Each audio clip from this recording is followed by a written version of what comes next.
ఆంధ్రప్రదేశ్లోని కీలక నియోజకవర్గాల్లో ఒకటి చీరాల. ఇక్కడి టెక్స్టైల్ ఇండస్ట్రీ కారణంగా దీన్ని మినీ ముంబైగా పిలుచుకుంటారు. ఆంధ్రప్రదేశ్లో అతిపెద్ద టెక్స్టైల్స్ మార్కెట్ కూడా చీరాలలోనే ఉంది. అలాగే ఉమ్మడి ఏపీకి సీఎంగా పనిచేసిన కొణిజేటి రోసయ్య కూడా ఇదే సెగ్మెంట్కు చెందినవారు. 1989, 2004లో కాంగ్రెస్ అభ్యర్థిగా పోటీ చేసి గెలిచారు. ఈ నియోజకవర్గంలో దేవాంగ కమ్యూనిటీకి చెందిన జనాభా 19% ఉంటే 15% జనాభా పద్మశాలి వర్గానికి చెందినవారు ఉన్నారు. ఇక్కడ రాజకీయంగా ఆమంచి బ్రదర్స్ వర్సెస్ కరణం బలరాం వర్గాల మధ్య వర్గపోరు నడుస్తుంటుంది. ఆమంచి కృష్ణమోహన్ను పక్కనే ఉన్న పరుచూరు నియోజకవర్గంలో పోటీ చేయాలని పంపించారు జగన్. అయితే కృష్ణమోహన్ మాత్రం విముఖంగా ఉన్నారు. అటు ఆమంచి సోదరుడు ఇటీవలే జనసేన పార్టీలో చేరడంతో రాజకీయం రసవత్తరంగా మారిపోయింది. మరి చీరాల నియోజకవర్గం ఓటర్ నాడి ఎలా ఉందో తెలుసుకునే ముందు 2019 అసెంబ్లీ ఫలితాలను ఒకసారి చూద్దాం. 2019 ఎన్నికల్లో టీడీపీ నుంచి పోటీ చేసిన కరణం బలరాం చీరాలలో గెలిచారు. 53% ఓటు షేరు సాధించారు.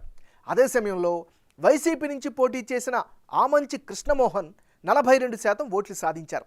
ఇతరులకు 5% ఓట్లు వచ్చాయి. అయితే వరుసగా 2 సార్లు ఓడిపోయిన సానుభూతి కరణం బలరాంకు బలంగా పనిచేసింది. అటు వరుసగా 2 సార్లు గెలిచిన ఆమంచికి గత ఎన్నికల్లో ఓటమి తప్పలేదు. నియోజకవర్గం అనుకున్నంతగా అభివృద్ధి చెందకపోవడం, వరుసగా 2 సార్లు గెలవడంతో మొదలైన సహజ వ్యతిరేకత గత పోల్స్లో స్పష్టంగా కనిపించింది. మరి ఈసారి ఎన్నికల్లో చీరాల నియోజకవర్గంలో రాజకీయం ఎలా ఉండబోతోందో big TV exclusive detailed election సర్వేలో వెల్లడైనటువంటి అభిప్రాయాలను ఇప్పుడు పరిశీలిద్దాం.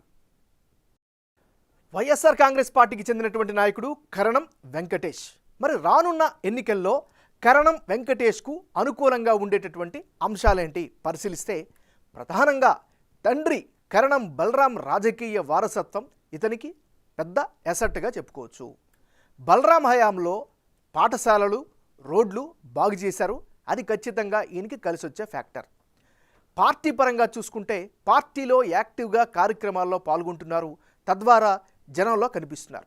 మరోవైపు ఈయన పట్ల కానీ ఈయన కుటుంబం పట్ల కానీ జనంలో పాజిటివ్ టాక్ అయితే వినిపిస్తోంది. ఇది కరణం వెంకటేష్కు ఉండేటటువంటి అనుకూల అంశాలు. మరి కరణం వెంకటేష్కు ఉండే మైనస్ పాయింట్స్ ఏమిటి? డ్రైనేజ్ కోసం చేపట్టిన కొండేరు కెనాల్ అన్ని ప్రాంతాలను కవర్ చేయకపోవడం, చేయనటువంటి ప్రదేశాలకు సంబంధించిన ప్రజల్లో వ్యతిరేకత కనిపిస్తోంది. చీరాలలో రైల్వే ఓవర్ బ్రిడ్జ్లు కడతామని చెప్పి కట్టకపోవడం మరో మైనస్గా చెప్పుకోవచ్చు. ఇక కరెంటు సమస్యలు, తరచూ విద్యుత్ కోతలు, ఇవి ఖచ్చితంగా మైనస్గా చెప్పుకోవచ్చు. మరీ ముఖ్యంగా వేటపాలెం మండలంలో బస్టాండ్ లేకపోవడం కూడా మరో మైనస్గా చెప్పుకోవచ్చు. ఇది ఈయనకి సంబంధించినటువంటి ప్లస్లు, మైనస్లు. తెలుగుదేశం పార్టీకి చెందినటువంటి నాయకుడు ఎంఎం కొండయ్య. మరి రానున్న ఎన్నికల్లో ఎంఎం కొండయ్యకు ఎలాంటి గ్రౌండ్ రియాలిటీ ఉంది? సర్వేలో ఏం తెలిసిందో చూస్తే, సీనియర్ తెలుగుదేశం పార్టీ నేతగా జనంలో అయితే మంచి గుర్తింపు ఈయన పట్ల కనిపిస్తోంది. కరణం బలరాం పార్టీని వీడడంతో కొండయ్యకు ఇన్ఛార్జ్ బాధ్యతలు అప్పగించారు. అప్పటి నుంచి యాక్టివ్గా ఉంటున్నారు. ఇక జనం సమస్యల పరిష్కారం కోసం చొరవ చూపిస్తారు అనేటువంటి అభిప్రాయం కూడా ఈయన పట్ల వ్యక్తమవుతుంది. ముఖ్యంగా పార్టీ పరంగా అంటే తెలుగుదేశం పార్టీ కార్యక్రమాలను సెగ్మెంట్లో విస్తృతంగా చేస్తూ వస్తున్నారు. ఇదిగా అనుకూల ఫ్యాక్టర్. ఇక తెలుగుదేశం పార్టీకి సంబంధించినంత వరకు ఉండే కేడర్కు సహాయ సహకారాలు అందిస్తూ వస్తున్నారు. సో ఇది ఈయనకి సంబంధించినటువంటి గ్రౌండ్ రియాలిటీ.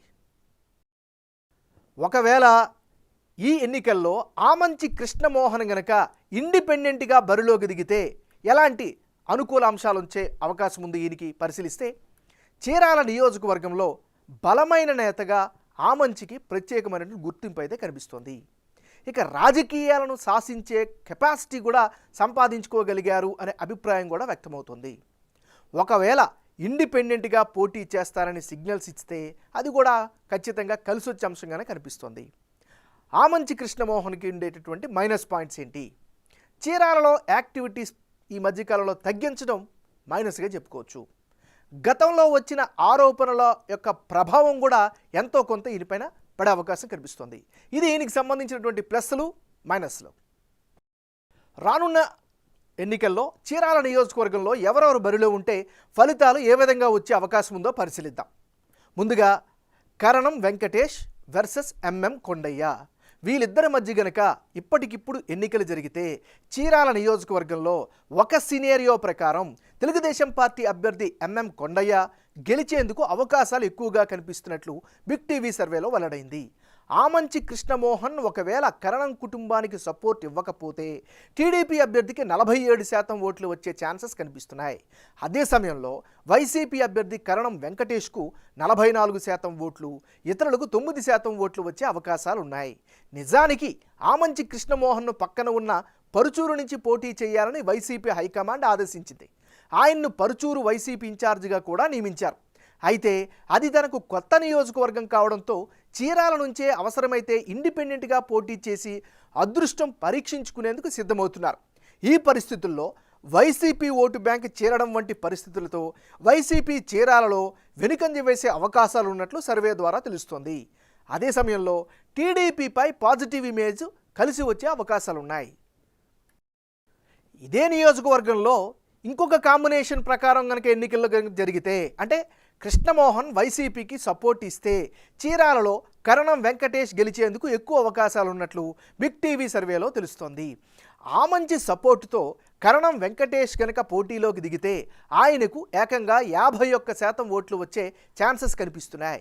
ఇక తెలుగుదేశం పార్టీకి 44% ఓట్లు, ఇతరులకు 5% ఓట్లు వచ్చే అవకాశాలు ఉన్నాయి.